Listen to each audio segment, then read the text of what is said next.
guys, I'm Katie Cleary here for World Animal News, and we're here at Jane Goodall's event for her endorsement of this amazing book about the truth behind GMOs called Ultra Genes Twisted Truth. She says it's the most important book of the last 50 years. So come on in and join us. Let's see what she has to say. Well, I cannot resist starting in my usual way, and on this occasion, it's a particular greeting to you, Steve, because you're far away. And this is the distance greeting of the chimpanzee.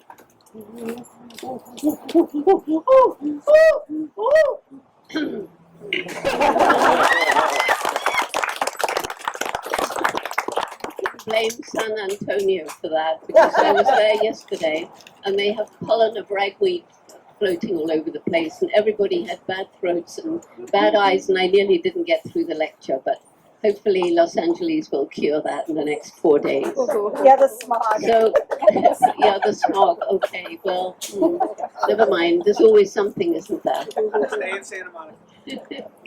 Anyhow, the point is, you've just heard a master talking about a subject which has taken up almost 20 years of his life. He's got a legal mind. He's approached this from an absolutely impeccable legal position. And the facts that he has uncovered through many, many, many years of hard work and looking through thousands and thousands of pages of information obtained through the Freedom of Information Act has enabled him to say what he has said. And Steve, I don't know if this is meant to be a secret, but he has challenged Monsanto to read his book. And if they find something that's wrong, he will investigate, and if they're proved right, he will apologize and withdraw it. Was that okay, Steve, to say that? I hope so. Because I think that, first of all, Monsanto hasn't replied, and this was quite some time ago. They hope it'll go away, but knowing Steve, it will not go away. And hopefully the book will be read by many, many people. I managed to get one into the hands of the little committee being set up by the Pope to investigate GMOs. And I don't know what use will be made of it, but at least it got there and was received. So, and of course I mentioned it on Bill Maher last night, so lots of people were here. I have, on the other hand, have not been spending years and years researching GMOs. I've been studying chimpanzees. Well, but the danger of GMOs was pointed out to me long, long ago in the UK, which was one of the first countries where there were scientists standing up to this new technology way back in the 70s or early 80s. And I had a friend who was extremely passionate, who did his best to explain to me the technology by which foreign genes are inserted into these poor, poor plants. And he organized many groups going around pulling genetically modified foods out of the ground. And he was put in prison a few times, as were the others with him. And so from that moment on, I became very much aware of GMOs, and then increasingly, not only of the danger to human health, which Steve has been talking about, but also danger to the environment.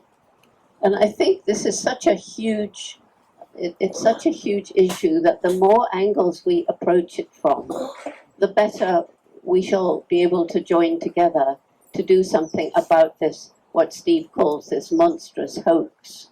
It is a monstrous hoax. And so as for the danger to the environment, the most widely used herbicide in the planet is called glyphosate. And glyphosate was the chemical that was used by Monsanto to develop the most widely used herbicide, Roundup. And when Monsanto also created foods that were Roundup ready, they had resistance to the herbicide built into them. Therefore, the use of the use of the herbicide could now be increased dramatically. You could spray your fields, you could do it by air, you could spray many more times than you could before because the crops that you were protecting from agricultural weeds would not die. However, some things happened as a result of that. First of all, some of the weeds, as had been predicted, began to build up resistance to this herbicide.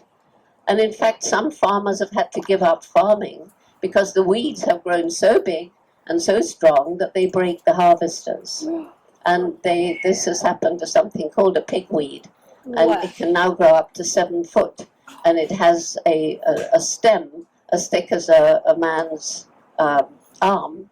And it normally grows, I don't know, about 4 foot, something like that. So that's one major problem. And glyphosate, and I don't know if any of you have seen this because this actually is breaking news. I learned about it last week. So I had to make notes of the names, and I'm not even going to try and explain the whole story, but it's part of the deception.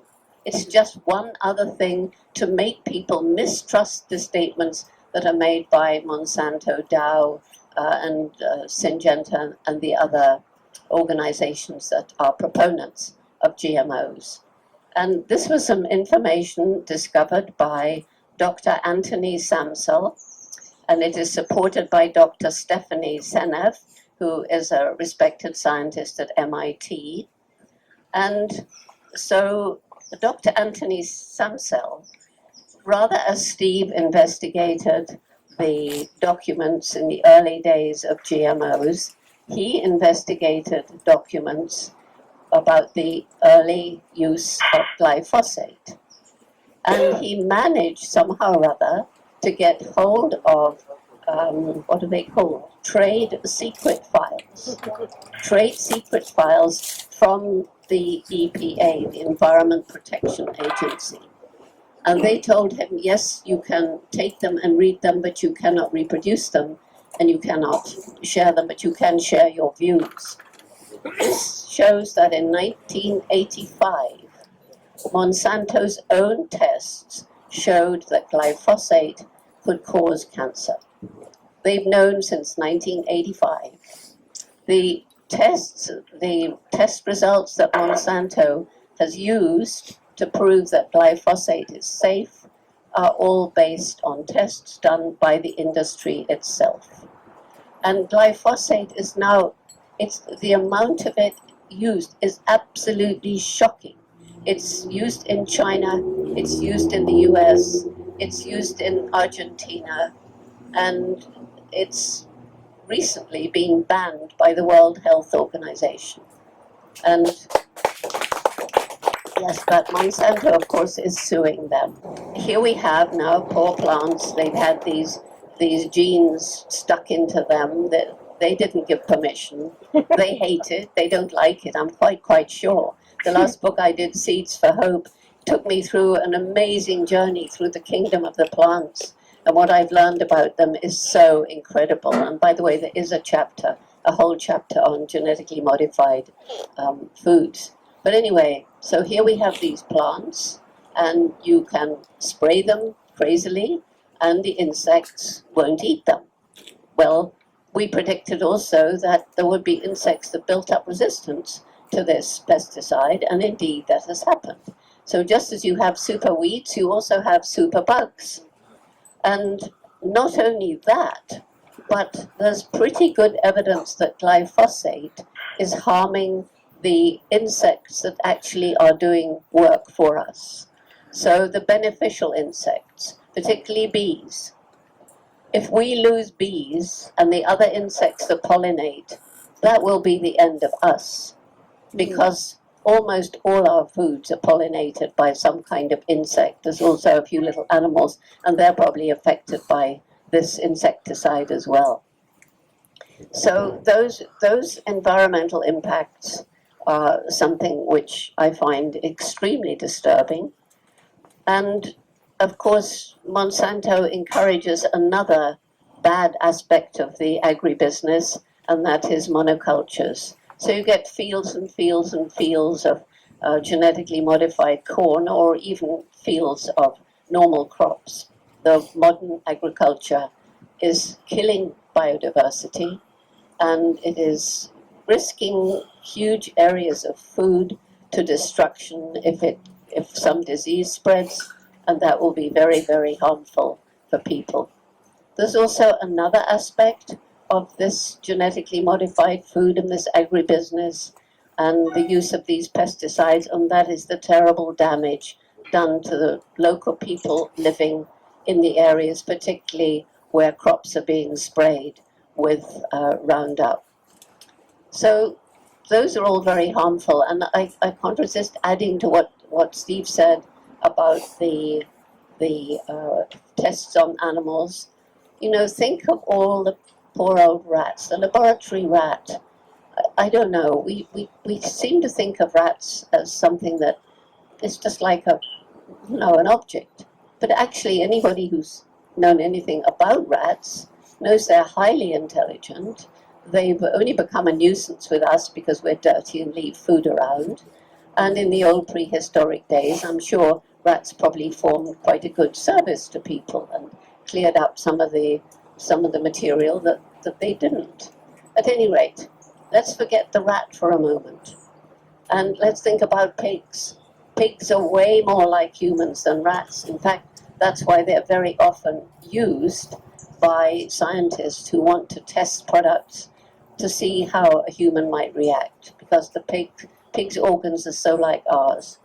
So the first, my attention was drawn to this when I read a little article by I think he was a Dutch farmer, or maybe a Belgian farmer, it doesn't really matter, a European farmer, let's say. And he'd kept pigs for 30 years, never had much problem. And then suddenly his pigs began doing badly, having less piglets in the litter. They were, and they were having bad diarrhea. So this went on for a while, and he thought, well, what's changed? Why are my pigs suddenly not doing so well? And he thought, well, it was the foodstuff that the European Union permits to be imported, genetically modified corn and soy. So European Union farmers are mostly not allowed to grow these things, but the animal feed can be imported. So he stopped feeding this genetically modified food to the pigs. And within a very short space of time, the diarrhea cleared up and the pigs were back to their old boisterous selves. So, okay, that's just a farmer, so that's no evidence, right? But then a scientist decided that she would investigate. So she went to a hog farm. She persuaded them to let her, I think it was 10, 12, I can't remember the number, pigs in their farm that she could feed differently. Otherwise, everything would be the same. But she would feed them corn and soy that was not genetically modified. And at the time when the pigs went to slaughter, her 12 pigs, she was allowed to take the organs out, just the organs, and also the organs of 12 of the pigs that had been fed the genetically modified food. And the differences were shocking. You can read her paper, it's published. And there were all sorts of problems with, as Steve says, kidneys and liver, reproductive organs in the males and so forth. So the final thing that I want to say is that another of the things that you hear, I'm attacked very often by the people who are pro-GMOs, saying, well, if you stop the use of genetically modified food, then millions of people are going to starve. The world's population is going up. The only way we can feed them is through genetically modified food.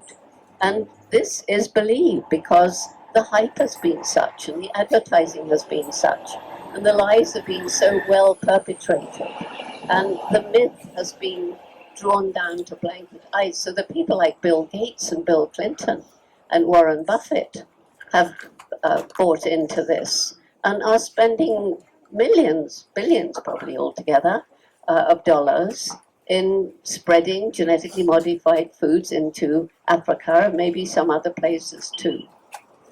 It's not been proved in any single case that I've read. I could be wrong, and I'm not going to say this is absolute truth, and I'm not a lawyer, but that the fields of genetically modified food have crops have not done better. They have not in any instance provided more than a field, similar sized field with a similar crop that wasn't genetically modified. So if you put all these different things together, coming from all these different aspects of human health, of animal health, of environment, the loss of biodiversity, the build-up of super bugs and super weeds to the detriment of farming and to the detriment of our future. So that's why I wrote the introduction to Steve's book, because I'm very passionate about this. But as I say, it's not my subject, it's not my expertise, but I've just shared with you some of the things that bother me. And Steve has approved of the things that I've said in my book. So. Thank you guys so much for watching today's episode of World Animal News. And I hope that you enjoyed Jane's speech and what she had to say about GMOs and the fact that we are all connected. So what we do to one species inevitably comes back to us. So thank you so much for watching. And for the latest breaking World Animal News issues, visit worldanimalnews.com.